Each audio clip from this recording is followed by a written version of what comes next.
On a plusieurs puits et on a plusieurs systèmes de détection et on travaille sur les intrusions d'eau salée dans les réservoirs côtiers. Je m'appelle Muriel Geraer, je travaille au service TMP de Géosciences Montpellier. C'est transfert en milieu poreux et je suis ingénieure en hydrogéologie. On a deux thèmes de recherche principalement avec le West Bay, c'est-à-dire l'intrusion des eaux salées dans les aquifères côtiers et les glissements de terrain sur des sites qui sont près de l'Odève.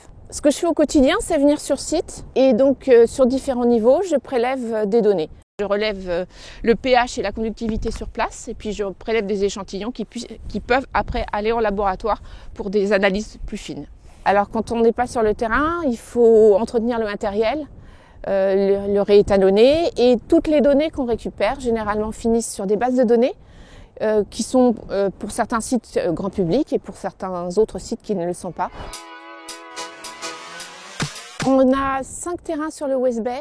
On a donc celui-ci, Villeneuve-les-Maglones. On a Péguerolles de l'Escalette, qui est juste au-dessus de l'Odève, qui est très très beau.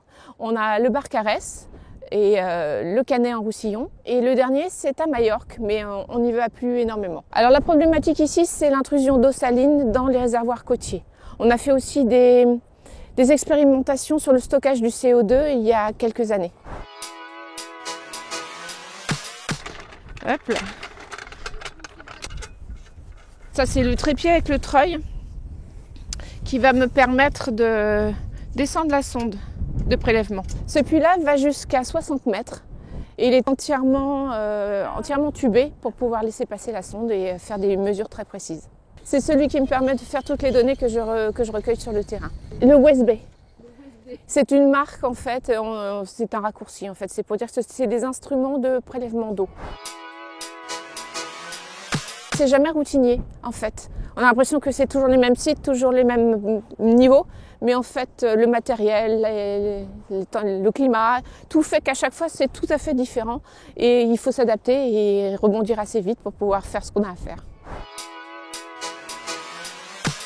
Ça sert à essayer de minimiser l'impact de l'humain sur la nature en fait, essayer de prendre conscience aussi qu'on a un gros impact sur la nature et qu'il faudrait peut-être qu'un jour on fasse améliorer les choses. En été, on tire beaucoup plus d'eau pour les campings, pour les golfs et c'est la saison où il y a le moins d'eau dans les aquifères.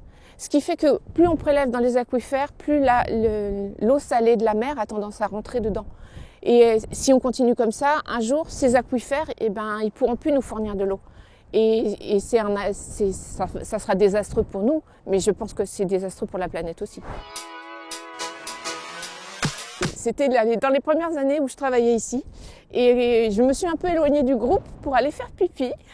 Et en marchant, en m'éloignant, j'ai vu un gros tuyau qui bougeait que j'ai au départ pris pour un tuyau d'arrosage et non, c'était un serpent.